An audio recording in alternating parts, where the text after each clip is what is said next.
Good afternoon, small business owners. Happy Monday. It is July the 17th, 2023. Why do people buy? Today we're going to talk about that because we're talking about wants. Before we get into that, though, we need to celebrate National World Emoji Day, right? How in the world do we ever express ourselves without these cute little emojis to do on our phones? And other tech news today, of course, there's a strike going on in the actors versus the AI world, especially if you're one of those actors in the background. Apparently, the use of technology to scan you and only have to pay you for one day's work and just digitally put you in movies is a controversy they're trying to work through. It'll be interesting to watch this as time goes on. Now, back to our original question. Small business owners, solopreneurs, why do people buy? Well, we've been discussing that all week, and today we're talking about wants. People buy because they want something.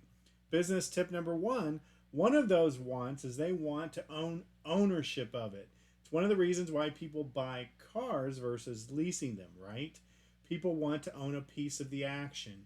So if you sell a product or service that deals with ownership, this is a very, very good reason why people buy. Business tip number two, status.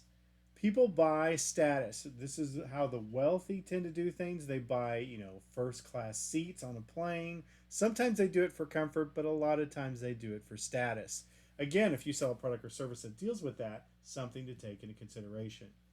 Business tip number three, they buy for perceived value. Again, this is how art is sold and certain things that don't have an actual value, but perceived value.